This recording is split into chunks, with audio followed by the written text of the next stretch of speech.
asalaamaaleykum mbokku internet yi baaxee saa su nekk di ñu suivre fii ci Seneweb TV tey nag dañu dem seeti benn ndaanaan boo xamante ne kenn dootu ko présenté ci musique sénégalaise muy Adiouza tey moom lañ seet si mu dalal ñu ci këram asalaamaaleykum Adiouza.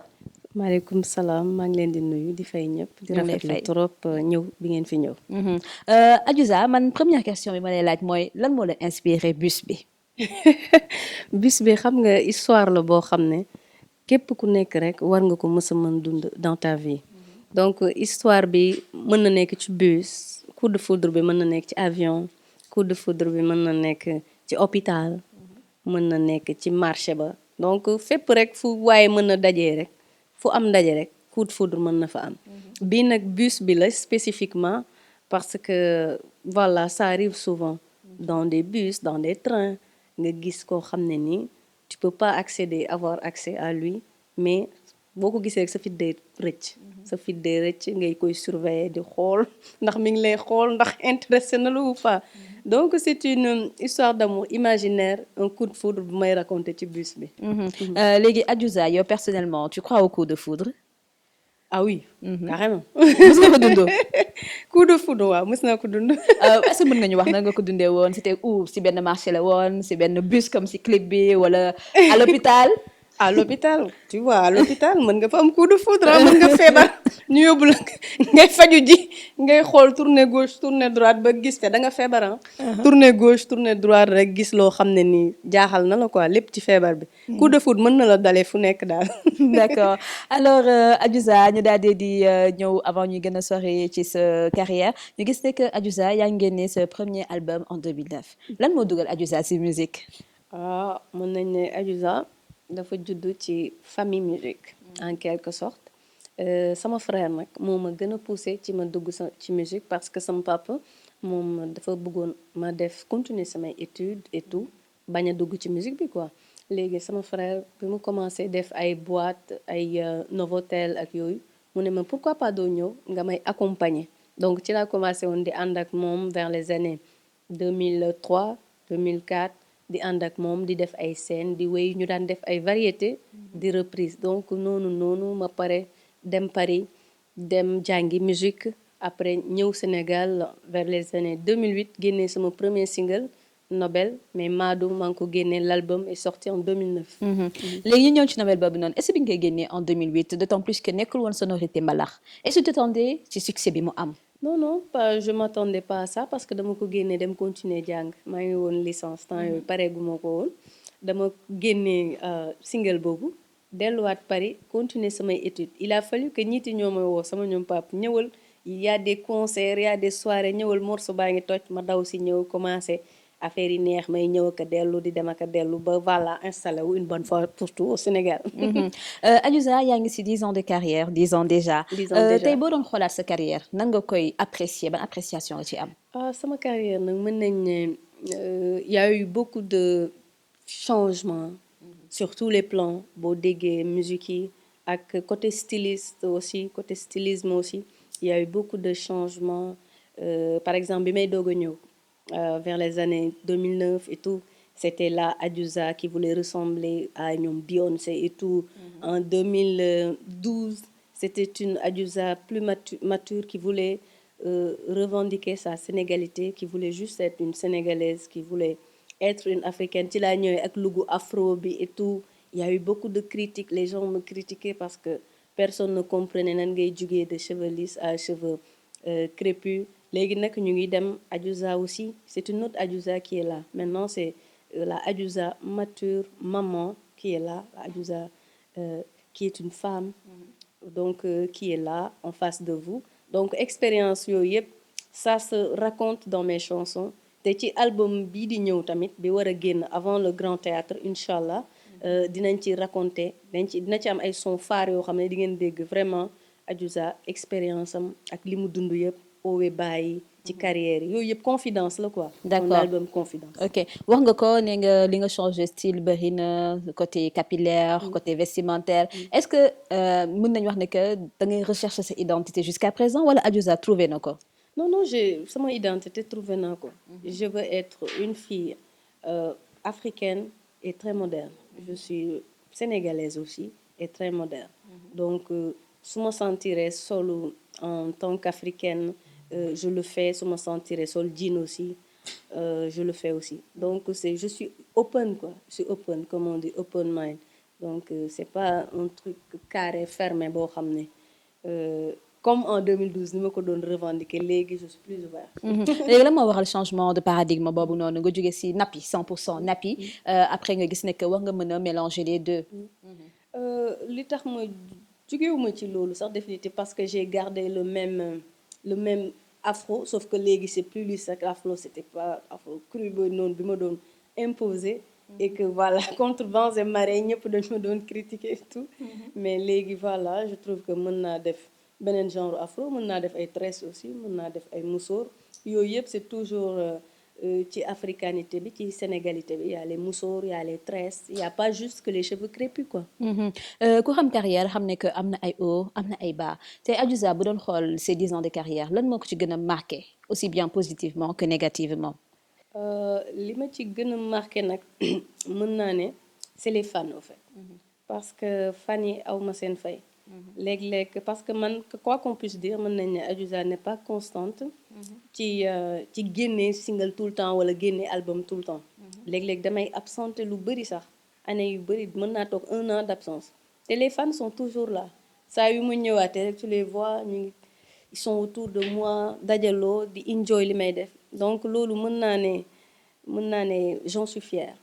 J'en suis fière par rapport nag ak difficulté yi day am tout le temps difficulté yi nag li ma gën a marqué ci sama carrière c'est showbiz bi nu mettee c'est pas toujours facile c'est comme ça dans le style quoi. Dans le style léeg-léeg mu neex tu vois les gens léeg-léeg mu naqari tu vois personne.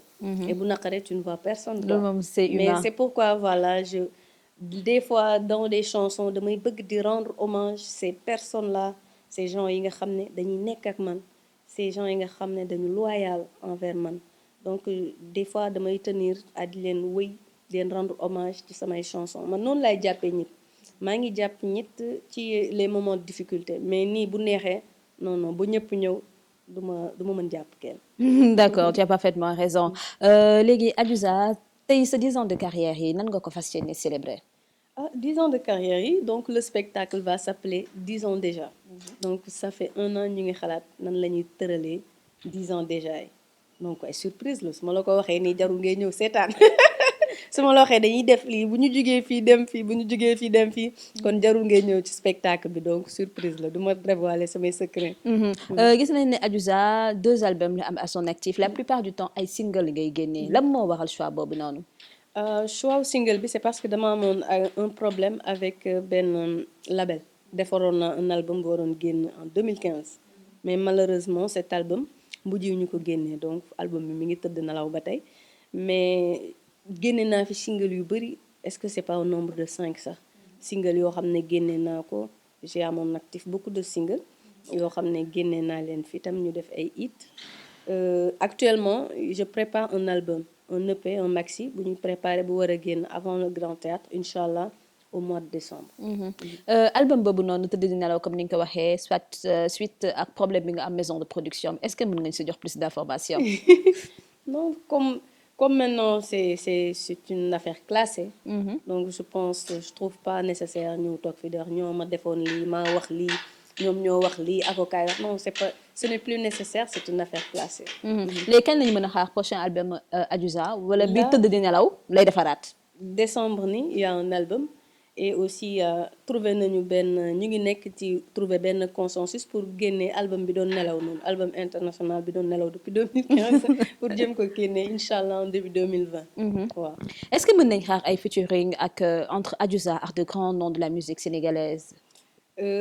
ci album boobu amul woon il y avait des featuring avec de grands noms de la musique africaine. D'accord. waaw mais mujjul génn mais ñu ngi xool nu ñu koy génnee en 2020 mais ci nii actuellement non j'ai pas fait de featuring avec de grands noms de la musique sénégalaise. te Adiouza bu toogoon ne man su doon sama sago tel artiste lay partagé le set kan lay doon. direct je vais dire Viviane. Viviane. sama xarit la. D'accord. Ok donc dafa mel ni que tu as une relation assez privilégiée ak Viviane Ndour ba war ko mën a ba sa xew war a mën a dem automatiquement ci moom. waaw waaw waaw on s'entend au téléphone et tout Viviane ouais je l'aime beaucoup. tey noo gisee musique sénégalaise. Ah, musique sénégalaise, je vais dire qu'actuellement, on a du pain sur la planche parce que nous, les jeunes, franchement, fi mag ñi yóbbu woon musique bi, on est en train nag de faire tout ce qu'on peut. Ñu ngi liggéey xale yaa ngi def ay recherche ñun ñëpp ñu ngi ci recherche yi di jéem a mélanger comment faire trouver un style boo xam ne c'est exportable pour l'exporter mais fi ñoom Papa Youssou Ndour yeggoon ak Baaba Maal ba tey ñun nouvelle génération bi yeggaguñ fa. Et ça va être très très difficile tam pour ñu yegg ko pour ñu yegg fa parce que je trouve que ñun la nouvelle génération dañu manqué d'humilité. D'accord. Humilité. Benn single ngay def benn album nga yaakaar ne may Michael Jackson quoi. Nga yaakaar ne yow yaay Michael Jackson buñ la boo demoon États-Unis sax da ngay donc c'est pas simple humilité tant que wàccewuñu suñu bopp gën a demaat jàngi gën a def ay recherche franchement niveau boobu gisuma ne dinañ fa yegg de il faut ñu gën a wàccaat gën a demaat ci mag ñi xool lu ñu mën jàng ci ñoom pour que ñu mën a yegg ñoom fi ñu yeggoon parce que jusqu'à présent Youssou Ndour am na turam aura international et tout foo dem dans le monde on te parle de Youssou Ndour loolu am na ko mais ñun ñi la nouvelle génération je pense que Mali sax est-ce que yegg nañ fa. waaw ça c'est parfait c'est vrai on est des locaux quoi ay locaux lañ quoi. D'accord. donc locaux du football ak su ñun ay locaux lañu quoi. d'accord léegi Adiouza ñun gis ne que jàng nga musique jot nga dem Paris def ay cours def ay recherche lan moo motivé woon loolu.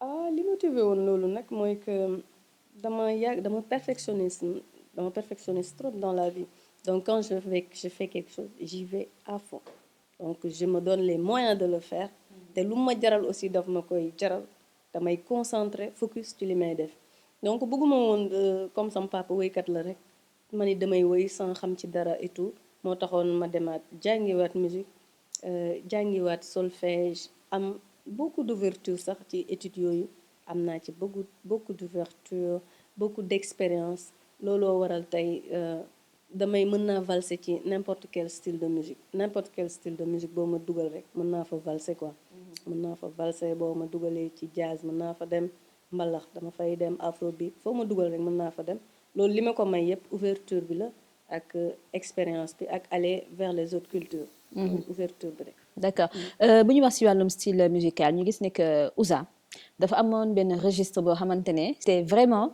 engagé est-ce que mën nañ xaar Adiouza si muy way par exemple sur la politique sur la société de manière générale l'état de la société est-ce que mën nañ xaar Adiouza si registre boobu noonu. politique nag registre la boo xam ne ci man dafa glissant de trop dafa glissant pour di wax ci politique c'est surtout en Afrique ça pardonne pas j'ai vu l'expérience de mon père gis naa ko on a grandi à ses côtés donc gis naa ne bu daan jël position ñun ñoo doon payer les pots cassés les gens sont là naan la waaye guerrier nga naan ko guerrier nga da ngay wax dëgg bi et tout mais après boo génnee sa album on te censure tu ne vends pas d'album et les gens n'achètent pas quoi les gens n'achètent pas les gens dañuy bëgg acheter musique yi nga xam ne ça amuse la galerie ambiance lay def ambiance donc da ngay rey sa bopp daan defoon man ni ma d'après li ma gis ci sam papa je ne pense pas que dinaa dugg ci politique carrément di ci woy mais quand même revendiquer wala doon ay ambassadrice pour des luttes pour la femme les enfants je le fais je l'ai déjà fait d'ailleurs sama deuxième album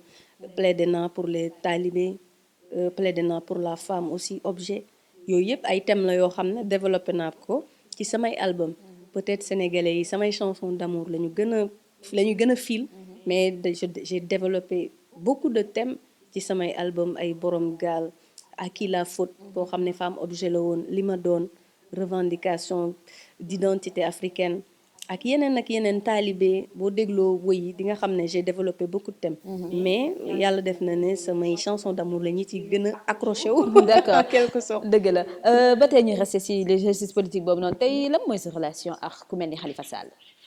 ah Khalifa Sall nag sama waay la sama papa la donc daf ma yàgg jàppaleen depuis mes débuts donc alhamdulilah tey ñëpp kontaan nañu Sénégal yëpp kontaan nañu air de paix bi fi nekk li ñu naan mbégte bi franchement c'est que du bonheur pour tout le monde di ko ñaanal yàlla may ko jàmm maa ngi doon dégganteeg jabaram sa femme d'ailleurs Gaël Sall daanuma gëj ci di ko dégg sama xarit la aussi donc kontaan naa trop ci niñ ko bàyyee nii ci libération bi mu am nii donc di ko ñaanal rek yàlla may ko jàmm bu bari bari sax ak santé.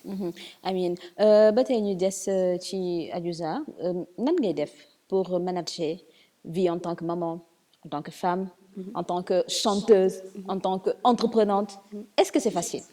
Non, c'est pas facile tout si c'est que ñun boo nekkee une femme rek à chaque fois je le dis jigéen bu xasee ba xuus ba installé noom rek waruñu ko ñàkkal fayda war nañ ko encourager parce que yombul ci art bi ak ci bépp liggéey nga doon jigéen fexe ba xuus ba yéeg ba nit ci mën la ràññee donc yombul pour une femme surtout fi ñu nekk nii en Afrique donc boo gisee jigéen bu réussir à faire ça man je respecte déjà je respecte directement c'était pas facile à mes débuts booy doog a ñëw kenn du la xam et tout c'était pas facile da nga xeex bi dafa metti woon combat bi pour nit ñi reconnaître la pour nit ñi reconnaître sa travail pour nit ñi reconnaître ne yow tu es sérieuse dans ce que tu fais c'était pas facile il nous a fallu beaucoup d'années di liggéey di def ay clip di wane perfectionnisme di def ay chansons di wane ne ak ay clip di wane ne vraiment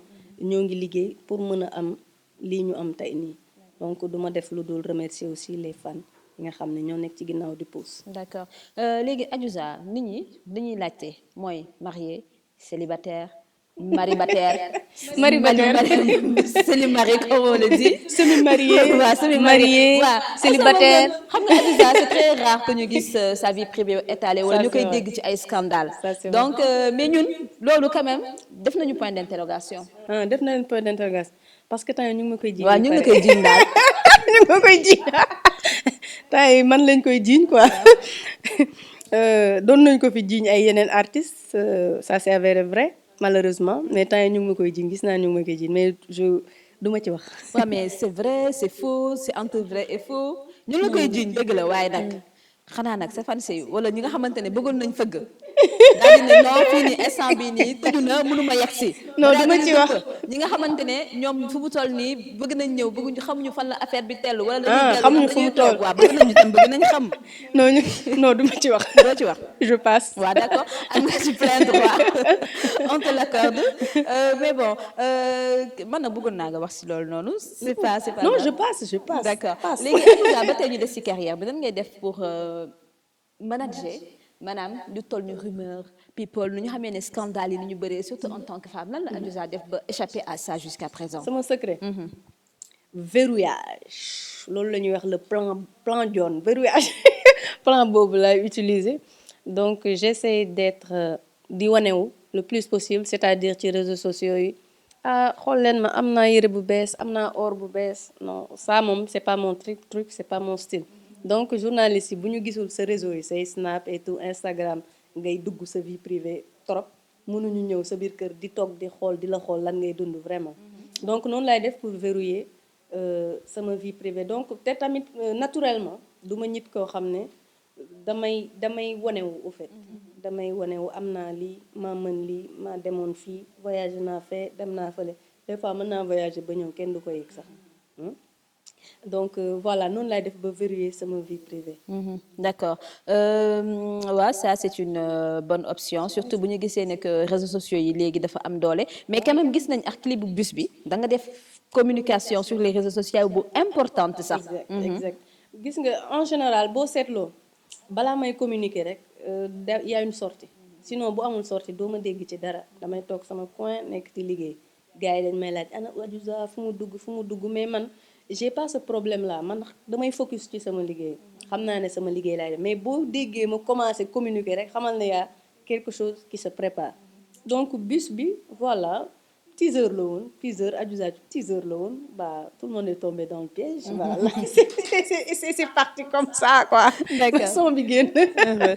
léegi Adiouza ñoo ngi dem nii vers la fin de l'émission ñu ngi lay remercier bu baax nga waxaat yu tuuti ci Grand Théâtre bi ak les projets futurs avant que ñuy tàggatoo ak suñu mbokk internet yi. Merci beaucoup ma belle. Donc pour les projets futurs nag il y a un autre single. benn cadeau bu may préparer les fans. mu war a génn dans quelques jours. dans moins d'un mois inchallah. Il y a un album aussi qui doit sortir un EP je vais dire un maxi. bu war a génn ma koy jagleel aussi fans yi ni ma koy waxee album confidence lay doon bi yoon donc dinaa ci wane sama bopp dinaa ci wax sama intimité un peu mais pas totalement donc di leen wax ne rek y aura un album avant le Grand Théâtre di jox rendez-vous nag fans yi nekk États-Unis Espagne Kër Massar Yaraax Thiaroye Pikine bàyyiwuma kenn le 27 bu kenn tardé Grand Théâtre Adiouza ce sera un spectacle de ouf bu ko kenn tardé. D'accord merci beaucoup Adiouza donc voilà on part ñoo ngi émission bi moo ngi tiré vers sa fin tàggatoo la suñu mbokk internet yi. waaw di nuyu waa internet Senweb bi yëpp di remercier équipe bi di nuyu Salam ko def un petit coucou sama xarit di la nuyu yow aussi di jox dig daje rek fan si ko kenn tardé le 27 décembre fële ca Grand Théâtre lay xewee. man Adiouza ki yéen rek. comme ni ngeen ko gisee émission bi jeex na tey ñoo ngi doon dalal Adiouza te di leen jox rendez-vous fii ci Senweb ak yeneen daanaan yeneen star yeneen personnalité te bu leen fàtte daal di abonné wu si suñu chaîne YouTube à bientôt.